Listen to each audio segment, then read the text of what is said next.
2 நாள் பயணமாக முதலமைச்சர் மு.க.ஸ்டாலின் இன்று திருச்சி சென்றார். திருச்சி மாவட்டத்தில் முடிவுற்ற பல்வேறு பணிகளை திறந்து வைத்து புதிய பணிகளுக்கு அடிக்கல் நாட்ட 2 நாள் பயணமாக முதலமைச்சர் மு.க.ஸ்டாலின் இன்று திருச்சி சென்றார். அங்கு பஞ்சப்பூரில் 40 ஏக்கரில் ரூபாய் 408.36 கோடியில் அதிநவீன வசதிகளுடன் பிரம்மாண்டமாக கட்டப்பட்டுள்ள முத்தமிழறிஞர் கலைஞர் கருணாநிதி ஒருங்கிணைந்த பேருந்து முனையம், கலைஞரின் திருவுருவ சிலையை திறந்து வைத்து பார்வையிடவுள்ளார்.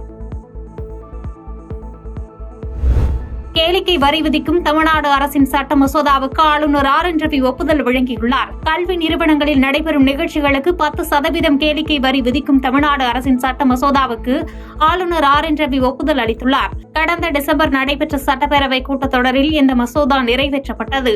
தமிழக அரசு நிறைவேற்றிய மசோதாவுக்கு ஆளுநர் ஒப்புதல் அளித்த நிலையில் அரசிதழில் வெளியிட்டுள்ளது. அமைச்சர் ரகுபதி கனிம வளத்துறைக்கு மாற்றம் செய்யப்பட்டுள்ளார். தமிழக அமைச்சரவையில் இலாகா மாற்றம் செய்யப்பட்டுள்ளது. சட்டத்துறை அமைச்சராக துரைமுருகனை நியமித்து உத்தரவிடப்பட்டுள்ளது. நீர்வளத்துறை அமைச்சராக உள்ள துரைமுருகன் கூடுதலாக சட்டத்துறை கவனிப்பார் என தெரிவிக்கப்பட்டுள்ளது. அமைச்சர் ரகுபதி கனிம வளத்துறைக்கு மாற்றம் செய்யப்பட்டுள்ளார். திமுக அரசு ஆட்சி அமைத்து 7வது முறையாக அமைச்சரவை மாற்றம் செய்யப்பட்டுள்ளது.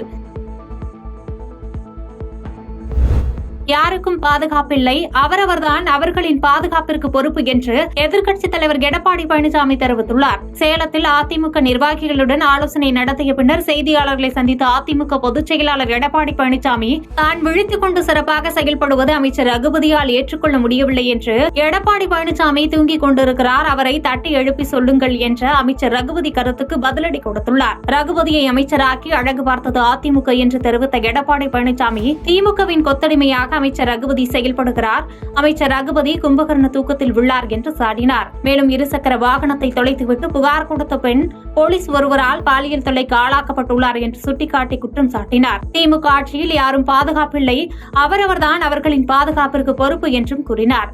மேலும் நாட்டில் நடக்கும் பிரச்சனைகள் என்ன என்றே தெரியாத முதலமைச்சராக ஸ்டாலின் உள்ளார் என்றும், திமுக ஆட்சியின் அவலங்களை மக்களிடம் கொண்டு செல்ல அதிமுக நிர்வாகிகளுக்கு அறிவுரை வழங்கியுள்ளதாக தெரிவித்தார்.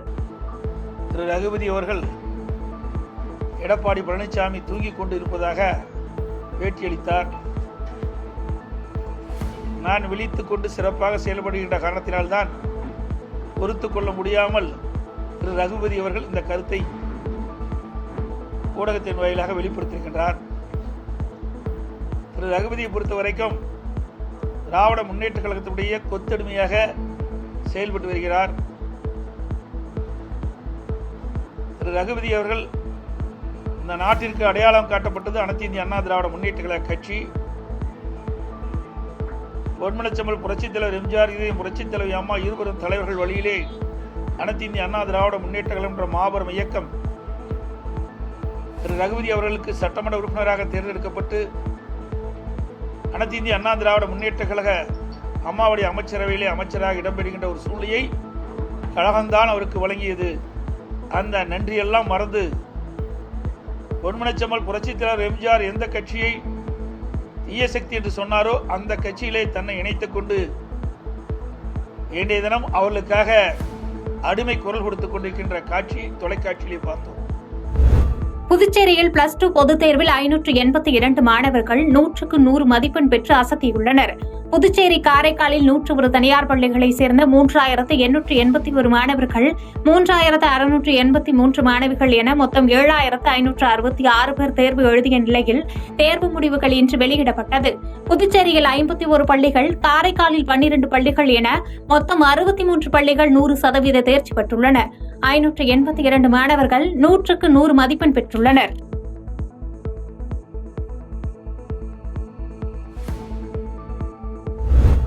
இந்தியா, பாகிஸ்தான் இரு நாடுகளுக்கிடையே போர் பதற்றம் நிலவும் நிலையில் இன்று அனைத்துக் கட்சி கூட்டம் நடைபெற்றது.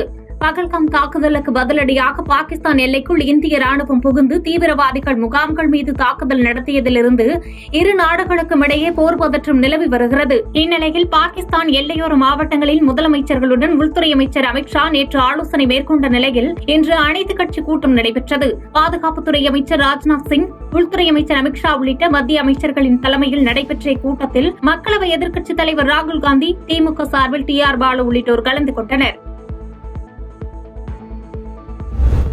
காஷ்மீரின் பூஞ்சில் பாகிஸ்தான் அத்துமீறி நடத்திய தாக்குதலில் உயிரிழந்தவர்களின் எண்ணிக்கை 13ஆக அதிகரித்திருப்பதாக மத்திய வெளியுறவுத்துறை தெரிவித்துள்ளது. இந்திய ராணுவத்தினர் நடத்திய தாக்குதலுக்கு பதிலடியாக பாகிஸ்தான் எல்லையொட்டியுள்ள ஜம்மு காஷ்மீரின் பல பகுதிகளில் குண்டுகளை வீசி பாகிஸ்தான் ராணுவம் தாக்குதலை நடத்தியது. இந்த தாக்குதலில் எல்லையோர பகுதிகளான பூஞ்ச், ரஜௌரி மற்றும் அதன் சுற்றுவட்டார பகுதிகளில் உயிரிழந்தவர்களின் எண்ணிக்கை 13ஆக அதிகரித்துள்ளது. மேலும் 50க்கும் மேற்பட்டோர் காயமடைந்துள்ளனர். இதனால் அப்பகுதியில் உள்ள 100க்கும் மேற்பட்டோர் பாதுகாப்பான இடத்திற்கு மாற்றம் செய்யப்பட்டுள்ளனர். பாகிஸ்தானின் தாக்குதல் நிலையை இந்திய ராணுவம் தொடர்ந்து கண்காணித்து வருவதாகவும் வெளியுறவுத்துறை அமைச்சகம் தெரிவித்துள்ளது. அமிர்தசரஸை நோக்கி பாகிஸ்தான் ஏவிய ஏவுகணை நடுவானில் இடைமறித்து இந்திய ராணுவம் அழித்துள்ளது.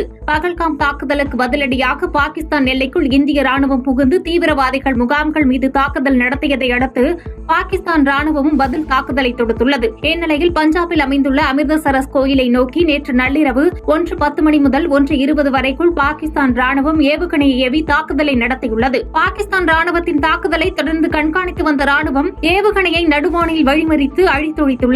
பாகிஸ்தான் ராணுவத்தின் தாக்குதலை இந்திய ராணுவம் முறியடித்துள்ள நிலையில் மீண்டும் இதுபோன்ற தாக்குதலை முன்னெடுத்தால் கடும் விளைவுகளை சந்திக்க நேரிடும் என இந்திய ராணுவம் எச்சரித்துள்ளதாக தெரிகிறது. இந்தியா பாகிஸ்தான் எல்லையில் சந்தேகத்திற்கிடமான நபர்களை கண்டதும் சுட மத்திய அரசு உத்தரவு பிறப்பித்துள்ளது. பகல்காம் தாக்குதலுக்கு பதிலடியாக பாகிஸ்தான் எல்லைக்குள் இந்திய ராணுவம் புகுந்து தீவிரவாதிகள் முகாம்கள் மீது தாக்குதல் நடத்தியதிலிருந்து இரு நாடுகளுக்கும் இடையே போர் பதற்றம் நிலவி வருகிறது. இரு நாட்டு ராணுவமும் பதிலடி கொடுக்கும் விதமாக அவ்வப்போது தாக்குதலை நிகழ்த்தி வருகின்றன. இந்நிலையில் இந்தியா பாகிஸ்தான் எல்லையில் சந்தேகத்திற்கிடமான நபர்களை கண்டதும் சுட மத்திய அரசு உத்தரவு பிறப்பித்துள்ளது. அதன்படி ராஜஸ்தானை ஒட்டிய பாகிஸ்தான் எல்லையில் சந்தேகத்திற்கிடமான நபர்களை சுட எல்லை பாதுகாப்பு படைக்கு ஆணை பிறப்பிக்கப்பட்டுள்ளது. மேலும் எல்லை மூடப்பட்டு சீல் வைக்கப்பட்டுள்ள நிலையில் அதனை ஒட்டிய பகுதியில் உள்ள மக்கள் வெளியேற்றப்பட்டுள்ளனர். பாகிஸ்தான் தாக்குதல் நடத்திய இந்திய ராணுவத்தின் விமானங்களை சுட்டு வீழ்த்தியதாக பாகிஸ்தான் கூறும் தகவல்கள் பொய் என ஆதாரத்துடன் மத்திய உள்துறை அமைச்சகம் வெளியிட்டுள்ளது. பகல்காம் தாக்குதலுக்கு பதிலடியாக பாகிஸ்தான் எல்லைக்குள் இந்திய ராணுவம் புகுந்து தீவிரவாதிகள் முகாம் மீது தாக்குதல் நடத்தியது. பிரான்சிடமிருந்து வாங்கிய ரஃபேல் விமானம் உள்ளிட்ட ராணுவ விமானங்கள் மூலம் இந்திய ராணுவம் இந்த தாக்குதலை நடத்தியது. மேலும் இந்த தாக்குதலின் போது இந்திய ராணுவத்திற்கு சொந்தமான ஒரு ரஃபேல் மற்றும் 5 விமானங்களை பாகிஸ்தான் ராணுவம் சுட்டு வீழ்த்தியதாக பாகிஸ்தான் ராணுவம் அறிவித்தது. சில விமானங்களின் பாகங்களை வெளியிட்டும் தகவல்களை அறிவித்தது. இந்நிலையில் இதற்கு மறுப்பு தெரிவித்துள்ள இந்திய அரசாங்கம் பழைய புகைப்படங்களை வெளியிட்டு பாகிஸ்தான் அரசு பொய் கூறுவது குற்றம் சாட்டியது. மேலும் 2021ஆம் ஆண்டு பஞ்சாபில் MiG-21 ரக விமானம் விபத்துக்குள்ளான புகைப்படத்தை திரித்து ரஃபேல் விமானம் சுட்டு வீழ்த்தப்பட்டதாக தவறாக பரப்பப்படுவதாக மத்திய உள்துறை அமைச்சகம் தெரிவித்துள்ளது. செய்திகளை உடனுக்குடன் தெரிந்து கொள்ள கீழ்கண்ட கேபிள் மற்றும் டிடிஎச் நெட்வொர்க்குகளில் எம்நாடு செய்தி தொலைக்காட்சியை காணுங்கள். பாதகம் செய்பவரை கண்டால் நாம் பயம் கொள்ளலாகாது பாப்பா. மோதி மிதித்துவிடு பாப்பா, அவர் முகத்தில் உமிழ்ந்துவிடு பாப்பா. அண்மை செய்திகளை உடனுக்குடன் தெரிந்து கொள்ள இணைந்திருங்கள் எம்நாடு தொலைக்காட்சியுடன்.